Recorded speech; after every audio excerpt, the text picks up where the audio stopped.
નમસ્કાર, આપ જોઈ રહ્યા છો યુટીસી ન્યૂઝ। પિતા બાદ હવે પુત્રી મેદાનમાં।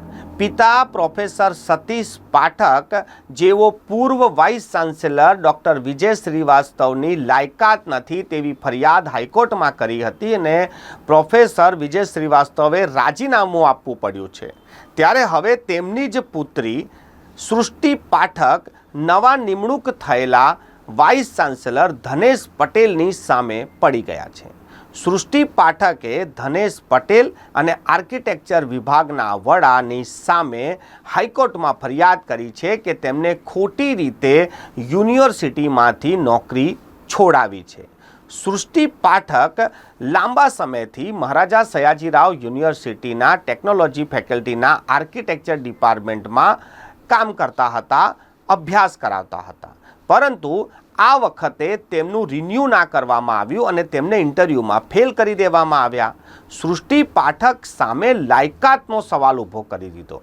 જે પ્રોફેસર પાછલા 5 વર્ષથી અભ્યાસ કરાવતા હતા તે આ વખતે લાયકાત વગરના કેવી રીતે થઈ ગયા, ઇન્ટરવ્યૂમાં ફેલ કેવી રીતે થઈ ગયા, આ જ મુદ્દો સૃષ્ટિ પાઠકે હાઈકોર્ટમાં ઉઠાવ્યો છે। હાઈકોર્ટમાં જ્યારે સૃષ્ટિ પાઠક ગયા છે ત્યારે આરોપીના નામોમાં ધનેશ પટેલનું નામ પણ છે, ટેકનોલોજીના ડીન છે।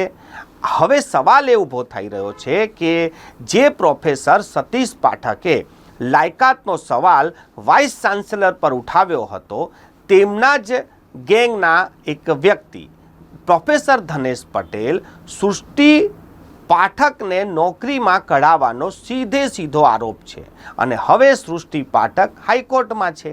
ગઈકાલે જે સમાચાર આવ્યા કે પ્રોફેસર વિજય શ્રીવાસ્તવે રાજીનામું આપી દીધું ત્યારે સૌ કોઈને લાગતું હતું કે યુનિવર્સિટીમાં લોકોની જીત થઈ ગઈ, પરંતુ જ્યારે પ્રોફેસર ધનેશ પટેલનું નામ આવ્યું ત્યારે લોકોને આંચકો પણ લાગ્યો। સૌથી મોટો આંચકો સૃષ્ટિ પાઠકને લાગ્યો કે જેની સામે તેઓ હાઈકોર્ટમાં ગયા છે, ગંભીર આરોપ છે, એવા જ વ્યક્તિનું નામ કેવી રીતે આવી ગયું, એક જ વ્યક્તિનું નામ કેમ આગળ કરવામાં આવ્યું? કોલેજમાં ઘણા બધા લાયકાતવાળા અને સિનિયર પ્રોફેસરો છે તો પછી ધનેશ પટેલના નામ પર જ કળશ કેમ ઢોળાયું? અમે થોડીક જ વાર પહેલાં સૃષ્ટિ પાઠક સાથે ટેલિફોનિક વાતચીત કરી છે। હાલ સૃષ્ટિ જયપુરની એક કોલેજમાં પ્રોફેસર છે। અમારા માટે સૃષ્ટિ પાઠકે થોડો સમય કાઢ્યો અને અમારી સાથે ચર્ચા કરી। આ ટેલિફોનિક ચર્ચા પહેલાં આપ સાંભળો, ત્યારબાદ આપણે આગળ વાત કરીશું। સૃષ્ટિબેન, આપનું ખૂબ ખૂબ સ્વાગત છે યુટીસી ન્યૂઝ ચેનલમાં। ગઈકાલે જે ખબર આવી હતી કે વાઇસ ચાન્સેલરે રાજીનામું આપી દીધું છે, હવે નવા જે વાઇસ ચાન્સેલરની વાત આવી છે કે તેમને નિમણૂક કર્યા છે ધનેશ પટેલ, તેને લઈને શું કહેશો? મનોજભાઈ, કહેવામાં એવું છે કે જેમ બધાને ખબર પડી ગઈ છે કે હાઈકોર્ટમાં જે રીતે સુનાવણી ચાલતી હતી એમાં જે વરિષ્ઠ જે વકીલ સાહેબ હતા એમણે કીધું કે આવી રીતે એમણે રાજીનામું આપી દીધું છે કે સરકાર દ્વારા અપાવડાવી દીધું છે, ઠીક છે, પણ અને હવે જેમ 1 મહિનો બાકી છે એમના કાર્યકાળ દરમિયાન, તો હવે બીજા ઇન્ચાર્જ વાઇસ ચાન્સલરની જરૂરિયાત ઊભી થાય એમ છે યુનિવર્સિટીમાં, અને એના માટે જેમ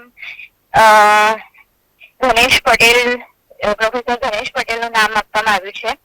હવે એ વાત છુપાયેલી નથી કે પ્રોફેસર ધનેશ પટેલ જે છે એ વાઇસ ચાન્સેલર શ્રી પહેલા હતા વિજયકુમાર શ્રીવાસ્તવ, એમના ટીમમાં સાથે ને સાથે રહેતા હતા, પ્લસ એમની સાથે એમને પોતાને ટેકનોલોજીના ડીન, પોલિટેકનિકના પણ જે હેડ હતા, principal, international affairs, Indian knowledge system, Indian knowledge centre જે ખોલ્યું નવું, આ બધાના ચાર્જ છે અને ઉપરથી હવે ખાલી એમનું જ નામ કેમ આપવામાં આવે છે ઇન્ચાર્જ વાઇસ ચાન્સેલર તરીકે, એ વાત એક શંકા ઊભી કરેલી છે।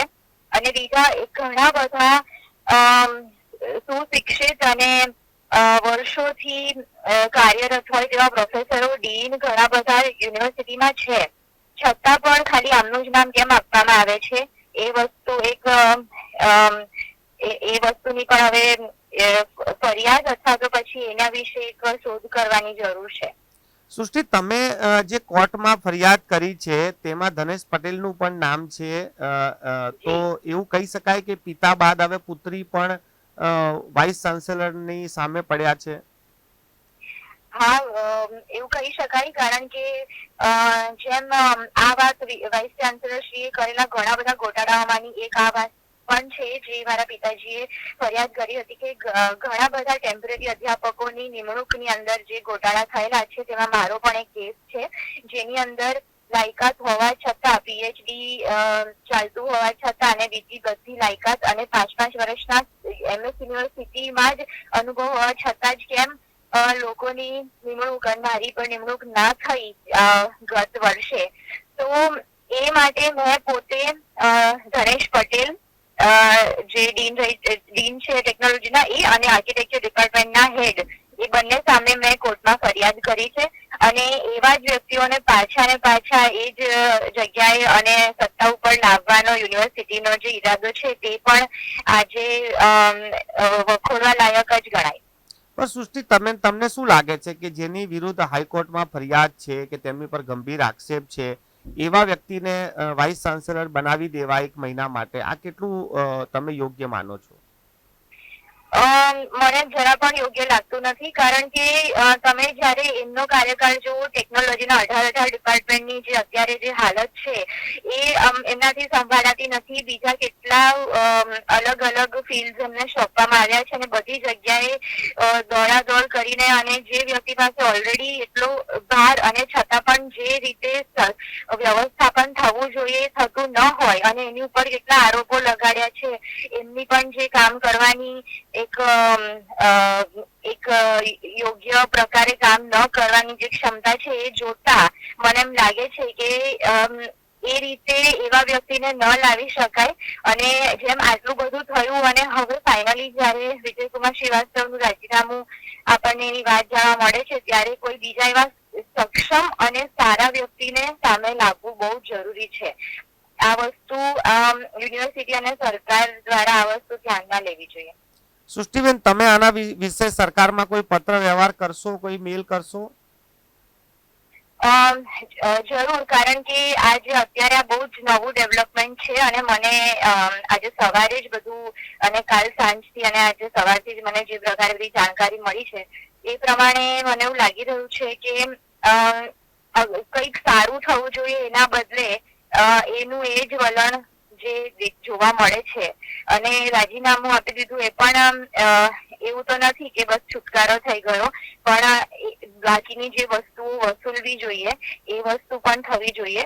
તો હજી પણ એ બધી પ્રોસેસ ચાલુ છે અને એવું નથી કે આ મામલો થાળે પડી જાય છે આ રીતે. ખૂબ ખૂબ આભાર અમારી સાથે ચર્ચા કરવા માટે, સૃષ્ટિબેન. તો આપણે સાંભળ્યું કે સૃષ્ટિ પાઠક સ્પષ્ટ રીતે કહી રહ્યા છે કે આ ખોટું થયું છે.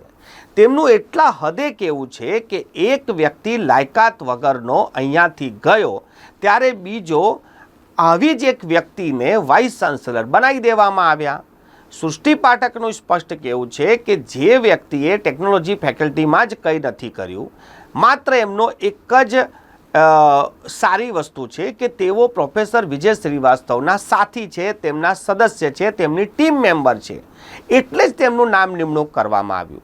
સૃષ્ટિ પાઠકનું કહેવું છે કે ધનેશ પટેલે એમની સામે બદલા માટે તેમને નોકરીમાંથી કાઢી મૂક્યા, તેઓને ઇન્ટરવ્યૂમાં ફેલ કરવામાં આવ્યા, અને આ જે સાજિશ કરવામાં આવી એમાં ધનેશ પટેલની પણ ભૂમિકા છે. એટલે સૃષ્ટિ પાઠક આ મામલે હાઈકોર્ટ ગયા છે. હવે ગઈકાલે એક તરફ પ્રોફેસર સતીશ પાઠકને લોકો શુભકામના આપી રહ્યા હતા, તેમની વાહવાહી કરી રહ્યા હતા કે તેઓ હાઈકોર્ટ સુધી ગયા અને પ્રોફેસર વિજય શ્રીવાસ્તવને નોકરીમાંથી કઢાયા.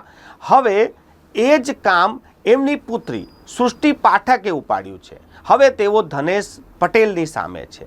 હવે જોવાનું એ રહેશે કે હાઈકોર્ટમાં જેવી રીતે ડૉક્ટર પ્રોફેસર વિજય શ્રીવાસ્તવની હાઈકોર્ટમાં સુનાવણી હતી ને તેના પહેલાં તેમને રાજીનામું આપ્યું, હવે ધનેશ પટેલની સામે જ્યારે સુનાવણી થશે તો શું ધનેશ પટેલ આનો જવાબ આપશે કે પછી તેઓ પણ રાજીનામું આપશે? આ આવનારા સમયમાં આપણે ઇંતજાર કરવું રહ્યું. પરંતુ એક વાત તો સ્પષ્ટ છે કે પ્રોફેસર સતીશ પાઠકની જેમ હવે તેમની પુત્રી સૃષ્ટિ પાઠક પણ નવા વાઇસ ચાન્સેલરની સામે પડી ગયા છે.